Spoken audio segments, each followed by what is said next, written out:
All right, hello everyone. Here we are back for Glenmonarch Estate, hole 9, par 5 tutorial. A lot of these par 5s in this tour are going to be very lengthy. I would recommend going with Titan balls, for example, or Kingmakers for these longer type holes, with this one hole kind of being the exception. There's a very good chance that your opponent and yourself will not be able to get there, especially if you're using Guardian as your wood. I did mention that, the point that you want to make a sniper swap out is at sniper 8. That's the point of no return, where you no longer going to need the Guardian for this tour. So let's see what my opponent gets here for a drive. Let's see if that rolls through. It looks like it does. As I mentioned, one of the things that I can do is I can use a Titan if I'd like, but it's going to be entirely optional in this wind. Now, typically you might want to use it, but in a situation where it's going to be very, very challenging to, and I'm kind of trying to look at where I'm going to land, somewhere right around here, and it's going to be, very hard to get this. I'm thinking right around 3.5 topspin, somewhere in there. And as I mentioned, with this headwind scenario, it might be very, very, very challenging to get this out here in the fairway and give myself a reasonable chance. And as I mentioned, you could just, if you wanted to, use a Titan, use a like a navigator and just lay up.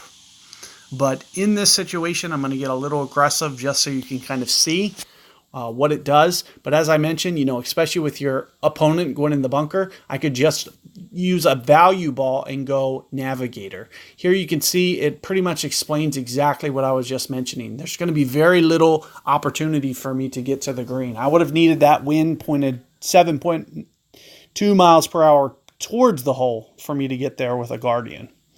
So, keeping that in mind should help you to decide what you want to do with, especially if you're on a more value ball, you could get away with a navigator there. And what you're going to see me do, hopefully, is maybe try to crank it down here relatively far. It looks like I'm going to lay up in this fairway a little bit.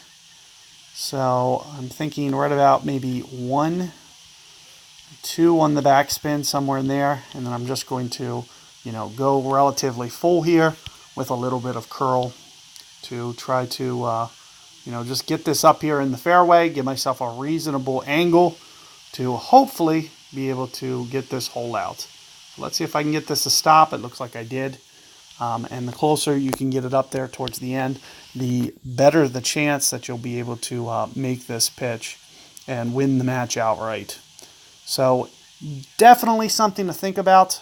It looks like I may not be able to get a thorn on this anymore, but I'm going to put on a power 3 ball thorn just in case I can.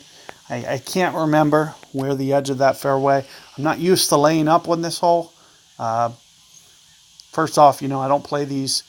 This used to be tour 9, and I played it and kind of mastered it and really don't, spend a lot of time there. So I get to forget if I'm going to be wedge distance or short iron. Let's see. Looks like I'm right at, there's max. So where I'm going to set up is maybe about 60% club. And I'm also going to do an overplay for wind effect. So plus 10%, as I mentioned, 60% club, somewhere in here. 4.8 or so, and I'll also just try to bend it around the corner just like this, as you can see. Put that ball guide very close, and it looks like it's going to be, hopefully right around a full target, pretty much spot on. Perfect ball. Let's just see, with the plus 10%, still not quite enough. Probably, it might have been, my slider position, maybe 5.2, 5.5 would have put that into the cup there. So it was about, a great ball away from putting that in, or, an extra half ring probably would have took care of it. Now with a Endbringer 4 like I have, I think it's about 1.4 per ring. So the accuracy is not quite there. So until you get that accuracy up, and as I mentioned, you need to do that extra kind of plus elevation just to kind of get dialed in, and you'll just have to use those extra, especially on side winds like that. As you can see, it still wasn't enough correction there. So just something to be thinking about. In any regard, I'll catch you guys on the next hole here, and see you guys for the shootout.